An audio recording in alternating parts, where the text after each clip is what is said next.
Nessa edição do Trabalho Legal, você vai ver uma reportagem sobre o perigo dos acidentes de trabalho provocados por máquinas e equipamentos e vai saber mais sobre os riscos da contaminação por agrotóxicos no Brasil. Você confere também o trabalho de uma equipe muito especial, os cães do Corpo de Bombeiros da Paraíba, que ajudam no tratamento de idosos e crianças com microcefalia. No estúdio do programa, uma entrevista com a procuradora Débora Tito sobre a atuação do MPT no acompanhamento de venezuelanos que buscam refúgio no Brasil. Tudo isso e muito mais você confere a partir de agora. Está começando agora o Trabalho Legal, um programa do Ministério Público do Trabalho em parceria com a Associação Nacional de Procuradores do Trabalho. De acordo com o Observatório Digital de Saúde e Segurança do Trabalho, foram registrados quase 4 milhões de acidentes de trabalho de 2012 a 2017 e a maior parte deles foi provocada por máquinas e equipamentos. Um dia de trabalho mudaria o resto da vida desse mecânico. Ele transportava uma peça automotiva quando perdeu os 2 dedos da mão. Nesse dia eu estava sem a luva, porque a minha luva tinha rasgado. Informações do Observatório Digital de Saúde e Segurança apontam que no trabalho, com máquinas e equipamentos, o número de mortes é 3 vezes maior e acontecem 15 vezes mais amputações do que a média dos outros agentes causadores. Os números são preocupantes e, segundo a Procuradora do Trabalho, Ana Cláudia Monteiro, eles precisam ser divulgados. Servem de instrumento para a implementação de políticas públicas, servem de instrumento para atuações de ofício do próprio Ministério Público e servem também como informação disponível para toda a sociedade. Devido a um acidente que tive fazendo a pintura de um prédio, estava eu no balancinho, o cinto era velho e não tinha manutenção. Caí numa altura de 3 andares. Hoje estou aposentado por invalidez. É obrigação do empregador fornecer equipamentos de proteção. Não vire manchete, denuncie irregularidades. A campanha Não Vire Manchete, do Ministério Público do Trabalho, faz um apelo para que a prevenção de acidentes poupe a vida e preserve a integridade física dos trabalhadores. Segundo o presidente do Sindicato dos Trabalhadores nas Indústrias e Construção de Brasília, quedas provocadas por falta de equipamentos de proteção individual e coletiva lideram o ranking no setor. O primeiro deles é o acidente com queda em altura. A gente ainda tem um número muito elevado de trabalhadores que sofrem acidentes relacionados com queda de altura. Representaram cerca de 60% de todos os acidentes ocorridos aqui na nossa base. As normas regulamentadoras editadas pelo Ministério do Trabalho e Emprego devem ser cumpridas por empresas públicas e privadas. A NR 35, por exemplo, regula o trabalho em altura. Super importante para que a gente reduza de forma bem rápida a quantidade de número de acidentes de trabalhadores relacionados à altura. Em Brasília e nas principais capitais do país, palestras e diálogo com a sociedade sobre a saúde e segurança do trabalhador marcaram o Dia Nacional de Prevenção de Acidentes de Trabalho, o dia 27 de julho.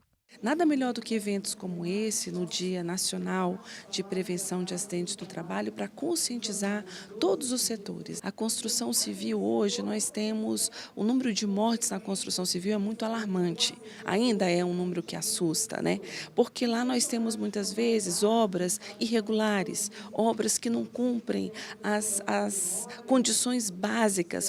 A Organização Internacional de Direitos Humanos Human Rights Watch publicou um relatório sobre a intoxicação por agrotóxicos em zonas rurais no Brasil.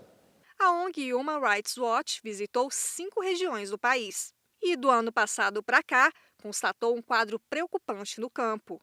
Moradores e trabalhadores rurais disseram que são atingidos frequentemente pela pulverização terrestre e aérea de agrotóxicos. Eles contaram que sofrem com dores de cabeça, náusea, tontura e vômito e admitiram ter medo de denunciar os responsáveis pela intoxicação.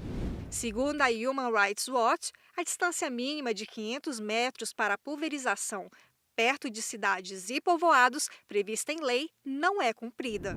O Brasil, que é um dos maiores produtores agrícolas do mundo, consome mais de 1,5 milhão de toneladas de agrotóxicos por ano. E entre os 10 produtos mais vendidos aqui, 4 são proibidos na Europa. A organização passou a prestar mais atenção a esses riscos depois que, em 2013, uma comunidade do interior de Rio Verde, uma das maiores produtoras de soja do interior de Goiás, foi atingida pela pulverização aérea de agrotóxicos.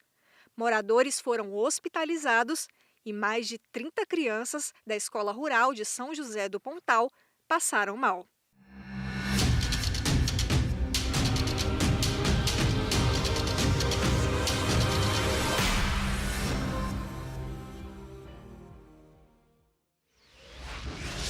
A pulverização aérea de agrotóxicos é mais precisa? E o uso do agrotóxico é um problema de saúde pública, um problema ambiental, quando essa pulverização se dá com o uso de aeronaves, o problema aumenta. A capacidade de dispersão desse produto aumenta muito, além dos casos que demonstram que esse é um meio praticamente incontrolável. Nós temos registro de pulverização sobre escolas, com grande contingente de alunos sendo atingidos. Tem um caso célebre no interior de Goiás, outro em Mato Grosso. Tem registro de aplicação sobre aldeias indígenas. Então, isso é claro que isso não é seguro. Tanto é verdade que vários países ou proibiram ou vêm restringindo essa possibilidade. Depois do intervalo, você vai ver uma entrevista no estúdio do programa com a procuradora Débora Tito sobre a atuação do MPT no acompanhamento de venezuelanos que buscam refúgio no Brasil.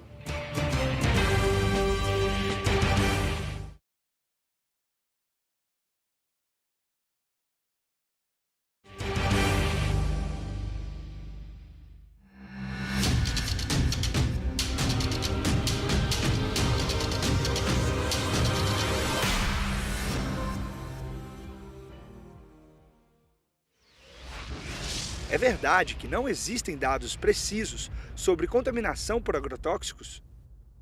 É verdade, em parte, que nós temos pobreza de dados no que diz respeito a pessoas contaminadas por agrotóxicos. Todavia, em sentido contrário, é preciso ressaltar que a própria Organização Mundial de Saúde admite que tenhamos o dado de que para cada um registro de pessoa contaminada, tenhamos outros 50 casos que não são notificados. Na Paraíba, o Corpo de Bombeiros atua em parceria com o MPT para ajudar no tratamento de idosos e crianças com microcefalia. O que faz a diferença por lá é a equipe formada por cães treinados pela corporação.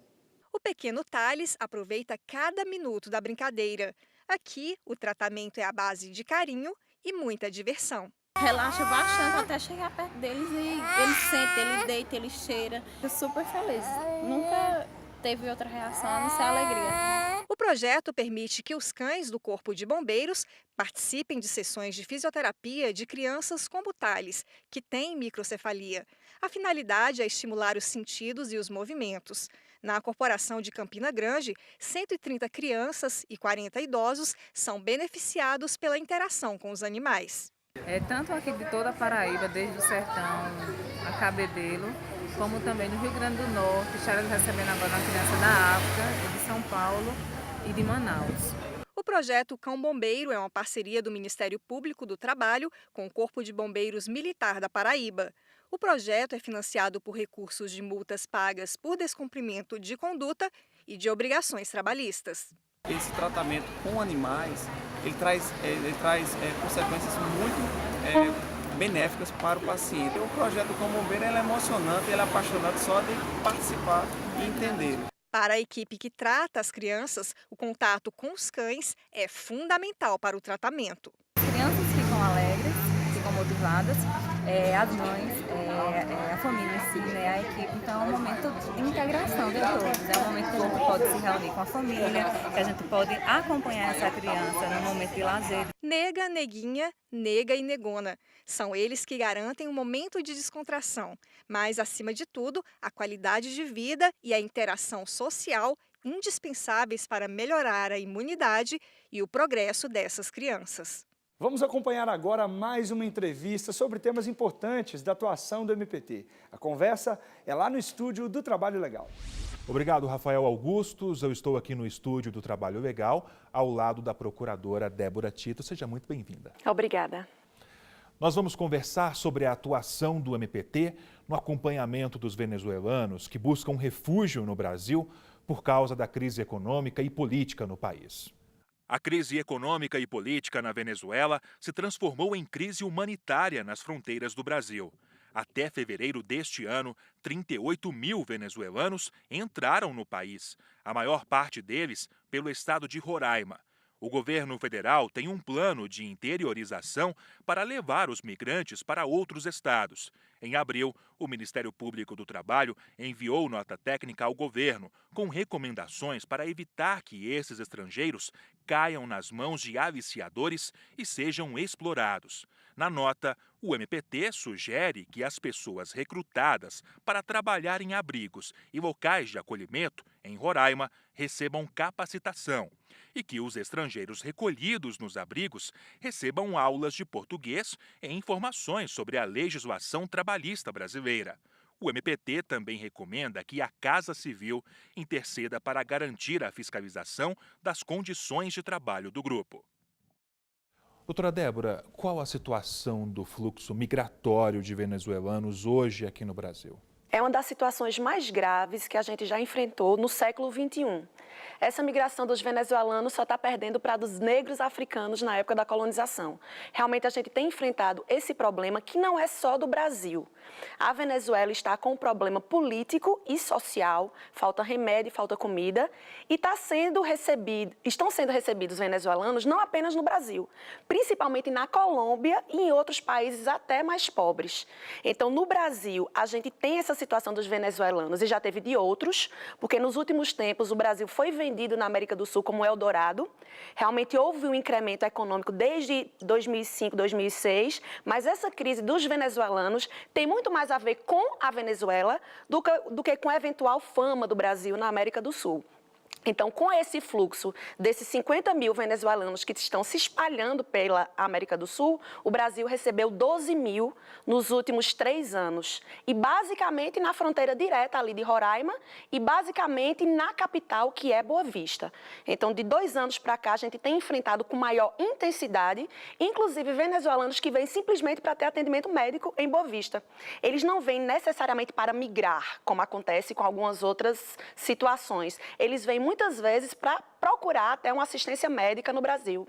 E como o MPT tem acompanhado a situação de perto lá no norte do país? Muito de perto. Aliás, é bom a gente fazer um retorno para dizer que antes mesmo dessa crise humanitária, a gente até evita falar crise migratória. É uma crise humanitária e fluxo migratório, porque migração ela é inerente ao ser humano. Todos nós somos migrantes. Eu posso ser de qualquer lugar e para qualquer lugar e eu tenho que ter minha dignidade resguardada por ser um ser humano. Então, a gente acompanha esses fluxos migratórios no Brasil há muito tempo, tanto que a gente tem um grupo de trabalho específico de migrações. Agora, com essa dramaticidade e esse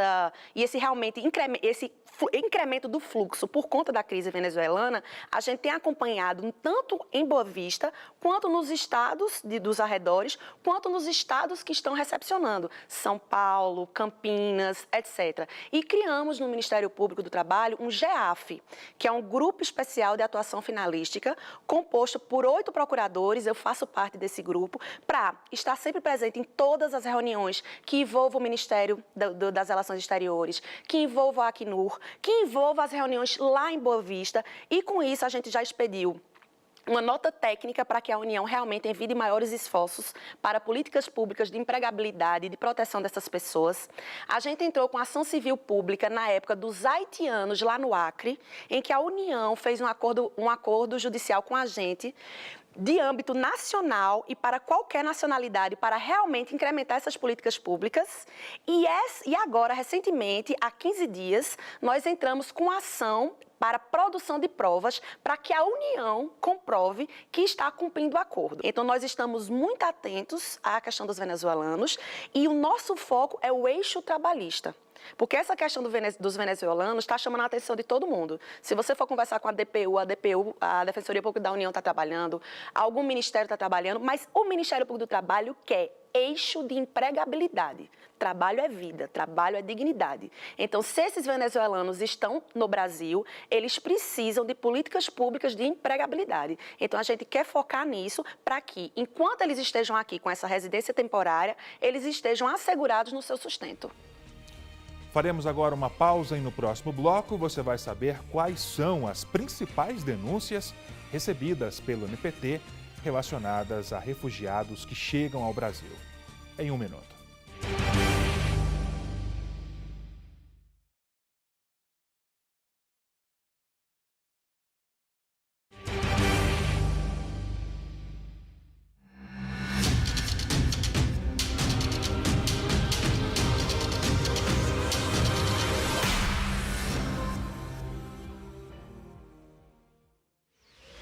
Existe justificativa para a liberação de agrotóxicos proibidos em outros países?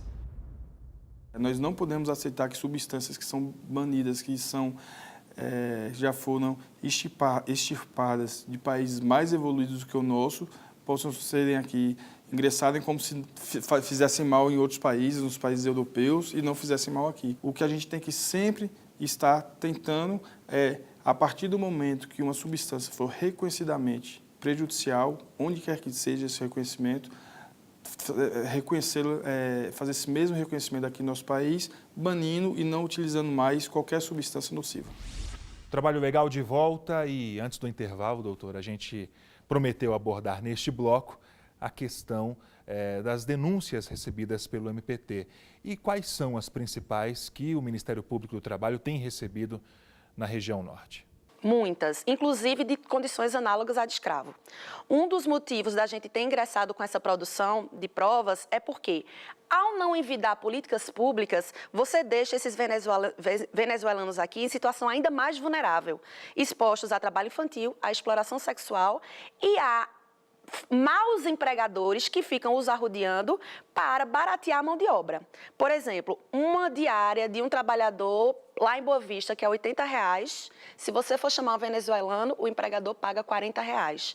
Então, está havendo já um tráfico de pessoas e está havendo já uma precarização da mão de obra para esses cidadãos venezuelanos que, por estarem irregulares, aceitam qualquer coisa. Então, já teve a operação do Grupo Móvel lá na região do Amazonas, em que foram resgatados de condições análogas a de escravos venezuelanos. Então, a gente tem recebido essas denúncias e é por isso que a gente criou esse grupo de trabalho e está atento para que a União, antes de ter uma debacle maior, antes da crise piorar, seja feita realmente programas e atitudes e ações governamentais para melhorar a vida dessas pessoas. A senhora citou no bloco anterior que o MPT vem desenvolvendo várias ações, mas há metas também, né? Exatamente. A meta com os venezuelanos como o fluxo migratório deles é diferenciado, é acolhê-los de forma temporária.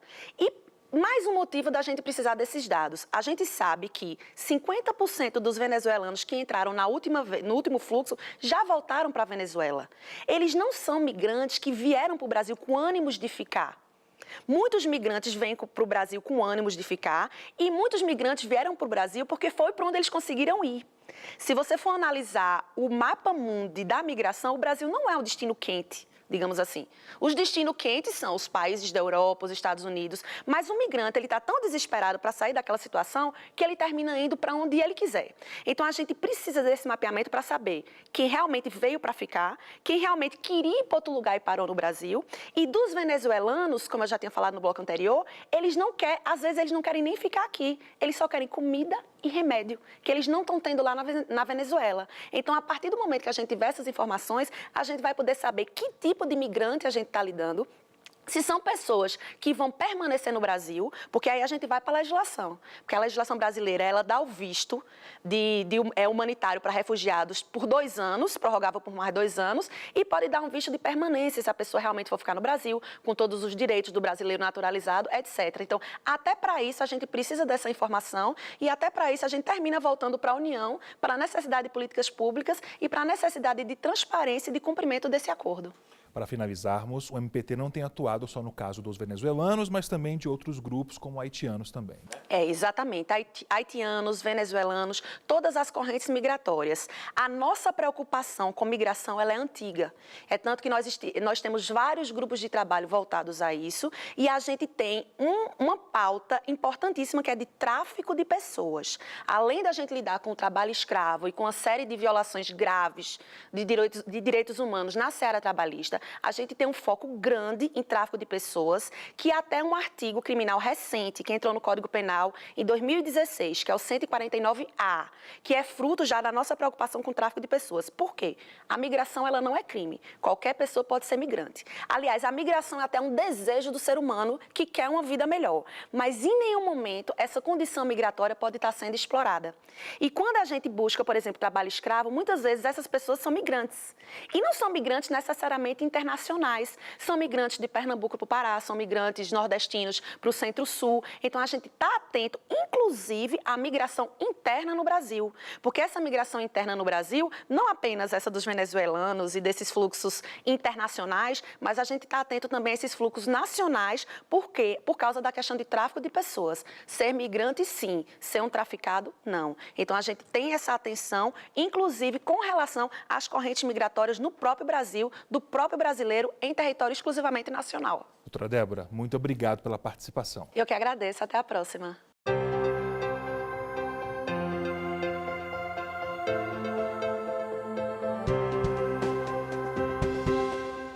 Olá! No MPT Indica de hoje, você vai conhecer o conteúdo do texto comentado dos artigos 1 e 2 da Declaração Universal dos Direitos do Homem. A autora, a Procuradora do Trabalho, Patrícia Sanfelice. Confira. A ideia desse livro é discutir cada um dos artigos, analisar aprofundadamente cada um dos artigos da Declaração Universal dos Direitos Humanos. Todas as nossas áreas prioritárias de atuação estão de algum modo vinculadas a algum direito fundamental, ou seja, algum direito que deve ser atribuído a todas as pessoas, independente de qualquer critério. O instrumento internacional pode ser a alternativa jurídica para corrigir uma determinada mácula, dar o andamento correto a uma determinada questão, para que aquela pessoa tenha os seus direitos inerentes à condição de pessoa respeitados. Na verdade, falar em direitos humanos nada mais é do que falar no direito de cada pessoa. Um direito que os direitos que devem ser respeitados, independente de qualquer aspecto, pelo fato de sermos todos pessoas. Então, falar em direitos humanos hoje talvez seja a coisa mais fundamental para que a gente possa concretizar o que a nossa Constituição estabelece, né? Como que teremos um Estado democrático de direito se as pessoas todas não tiverem os seus direitos garantidos? Estaremos sempre impedindo o avanço do nosso Estado.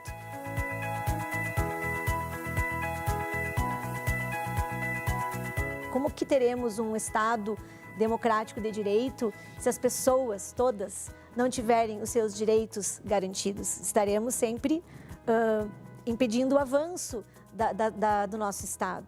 Então, é uma obra que me parece recomendável a todos aqueles que pretendem se aprofundar no estudo da Declaração ou mesmo conhecê-la melhor.